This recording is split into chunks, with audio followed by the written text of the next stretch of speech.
2008 Saab 9-3 family, the only car line in its class to offer 3 models with IIHS top safety honors.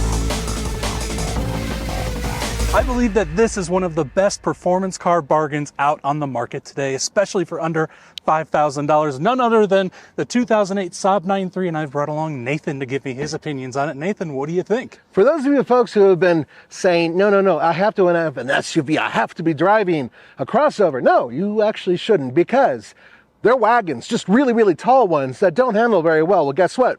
This does. This is utilitarian, and at the same time, it's fast, it handles well, and it's very, very economical and cheap.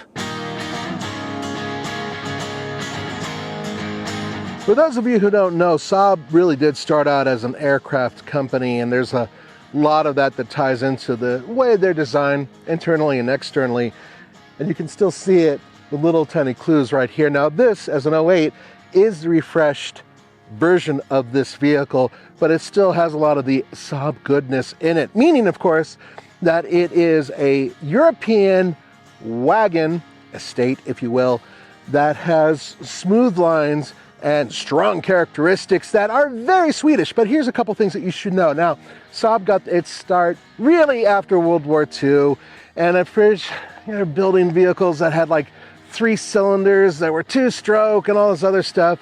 They built backwards engines into some of their vehicles, unusual types of convertibles, all these weird and wild things, very safe cars too, by the way. But then General Motors came along, and General Motors, well, frankly speaking, around the 2000s, took a hell of a bite out of Saab and changed a lot of the narrative. So a lot of what you're seeing here on the outside is still Saab styling, but what you're seeing underneath, well, a lot of that is General Motors. So with GM's attempt to do a lot of cost cutting back in this time, this was of course based on several of the already existing GM products like the Saturn Astra and the Chevy Malibu, and then in Europe you guys even got an Opel version of this Saab. But I do think that of all the vehicles on that platform, this is the best looking of all of them, especially in this wagon version, which here in the States we call the Sport Combi. And the other nice thing is this is the 9-3, which means it is their small, compact, sporty sedan. And believe it or not, interesting fact, the 9-3 was the very last Saab to roll off the production line, and this is the very last version of the Saab. And the other cool thing is this is the Aero, which means it is the sporty, performance-oriented version of it. Okay, one of the things that a lot of Americans don't like about a vehicle like this, regardless of how utilitarian it is the fact you have to fall into it. Modern crossovers and SUVs, you just move your butt, which is about here for me, and you pop onto a seat. But in this car, yeah, you got to fall down into it. Now, fortunately, Brendan has stubby legs, so he doesn't have to fall down quite as far into the car. But with that being said, this is a very pleasant, sporty place to be. Never mind the fact that this vehicle has a little bit of vintage on it. These seats are still pretty good. I like the back side bolsters. This is great. The overall design is quite nice as well. And of course, nice leather. Now the lower section, just enough to cover my large American booty, but one of the issues I have is that a lot of European cars, especially German cars at the time, had an extension that came out here for people who were long in the lower section of their torso, meaning legs, and they don't have that here, and that's kind of a bummer. But let me show you the cockpit-inspired dash, because that is epic. Gauge cluster is awesome. I love the white writing on the dials, something they just don't do anymore. Proper sweeping gauges. Love the design. Now, I actually have gone to a press event for Saab, and back in the day, they would talk about the fact that they really did build this to be more like a cockpit for pilots because aircraft company and all that stuff, and I thought it was a bunch of hooey. Yes, I said hooey. But when you look at everything and the way it's designed, it's kind of cool looking. I mean, I really like the vent design up here. Now, this is right out of GM's part spin over here, and there's a lot of components you could definitely, it's like, oh, okay, I get that. That's definitely GM. But then there's some unique stuff here. First of all, I love this. Look at this. Push the button. Blah, blam! Yeah, that's pretty cool, right? Especially because it's supposed to drink on the passenger, not the driver. Once again, very driver-oriented. One push right here. I know the cars have stuff like that, but I just think it's cool. This, I mean, these buttons and switches, fantastic the way they set them up. And even though this is a lot of GM components in here and tech, it still feels unique to this car, and I do like that. Now let's come on over here, because this is very Saab-ish. Oh no! God forbid they build a car with a regular key thing going into the ignition section up here where it should be, or even on the dash. No. Let's put it down here on the console, because that's what Saab used to do, and of course you have to do what they used to do. Now, that's cool. It works. It does its job, but also not a lot of cup holders here. Look, they had to hide one. Check this out. This little spot here folds down so you can hide that, because you don't want anybody to see your stash of drink. And then check out this display. Black on green LEDs, baby. They're not LEDs. No, that's just, it's old digital, right out of GM's parts bin once again. Hey, if it works, right? And overall, a lot of the components on this car seem to work, which is, hey, good for Brendan. But the final thing I wanted to get to is that this nostalgic feel that this car emotes. It's very sporty. So yes, to make this a sporty car, like Nathan said, hiding under the hood of most of these is a 2-liter turbo, but this is the one you want. This is the 2.8-liter V6 turbo engine, and in 2008, this was bumped up to 255 horsepower and about the same amount of torque. Now, you could get a faster version of this called the Saab 93X, and that basically just upped the PSI on the turbo, bumping power up to 280 horsepower and 295 pound-feet of torque, and it routed that through all the wheels, right? So this is a pretty hot car. These are pretty darn quick, and even up here at a mile above sea level, this thing feels properly quick, and they have an infinite amount of tuning capabilities. I know of people that have put bigger turbos on these cars that are pumping out close to 500 horsepower because these engines are so robust.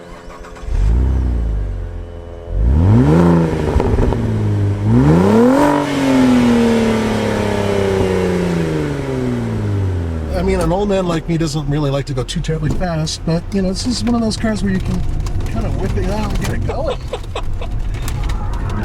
Oh, boy. Yeah. It's got a little bit of brio to it, and I give it some credit, because this is one of those cars that people just don't think is as fast as it actually is. Right. Yeah, there's videos that I've seen online. Someone racing a Hellcat in this thing, and they beat them just with a bigger turbo. I think it's a little bit more than that. Well, yeah, a bigger turbo, probably a tune and some exhaust and things like that. But from what I understand, simple modifications to this, you can unleash a heck of a lot of power.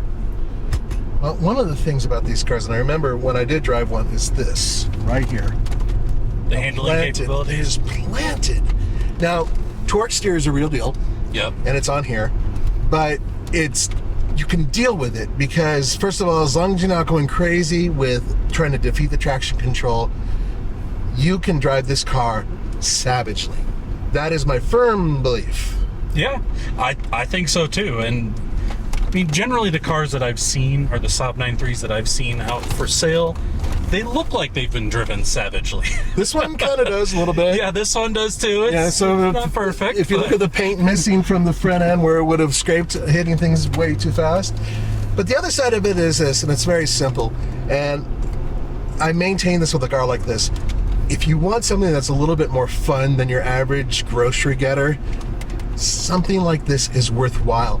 I love the design. I love the size of the windows. You're not sitting deep in it. You're just in it at the right angle. I love the handling, which is quite good. And finally, and this is just the important part, it's fun. Absolutely. If a car is not fun, it is just not worth having in my book. If it can't make you smile a little bit, then why the hell bother? Plenty of cars out there are boring, and why bother? This, quite the opposite. All right, here we go. Oh, yeah, see, it'll push you back in your seat. It's pretty quick. I wish it had just a little bit more sound. Yeah. It's so smooth, turbine-like. Now, something important I gotta mention. The ride. The ride is rough. If you guys are expecting the Cadillac, you're not gonna get it. And that's because the suspension is super tight, specifically for doing the Yabo stuff that I'm doing right now. Yeah, I mean, that's pretty stereotypical of European cars at the time, right? If you think back to Audis and BMWs back then, it's a very similar, I think, riding experience to one of those. It really does feel like a European sports car. It is European-ish, and this is the part that kind of gets me. Every time I'm near a Saab, I feel really angry because I think that General Motors took what was a pure company that was innovative and different and unique and special, and they completely just took off all the stuff that made them unique and special and basically gutted them, just threw them out to the winds. It's like, we're done with you. I'm going to open this trunk, but before I do, he's going to get in. Yeah, so the back seat space in these is, quite frankly, it's not great. You can put these headrests up a little bit higher so that it's not digging into your back, but then you're robbing the rear visibility of the front driver. And you can see I'm sitting behind the passenger because if I was sitting behind myself, I really don't know that I would fit, but it's usable. But I think what's more usable about this one is the back. All right. Now, you guys are going to dig this. Check this out. Now, obviously, the goes up. Yay, that goes up really high. Well, not quite high enough for me, and Roman would definitely get a concussion, and Andres would probably break his nose. But check this out. This is very interesting. Rather than having struts that get in the way, basically these components go inside where there is a separate spring that actually holds everything up, which is really cool, although it might not be the easiest thing to fix if it ever fails. But a couple other things to point out. First of all, a little storage down here. You can clearly see that. And I believe there is yep, look at that, donut, and your speaker. Not that you can hear it because this car is going to be kind of loud. Also, ski pass-through on your 60-40 split, and that's important because it's Swedish, and they say "förn and burn," and that means snow is good. Doesn't mean that. And altogether, this is the part of the car that I think is the best part, because there are small and even mid-size crossovers and SUVs that hold the same amount of stuff that this does, yet this is sporty and fun.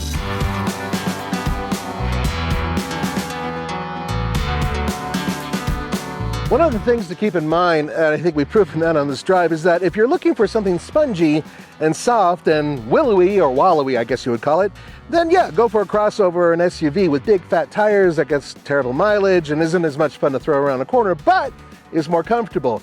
This is a sports car with utility, and that's what I'm going to call it. Yeah, and it's also very interesting too, right? It's not something you see a whole lot of on the road. You'd be one of the few people showing up at your Cars and Coffee with a 9.3 Sport Combi Aero.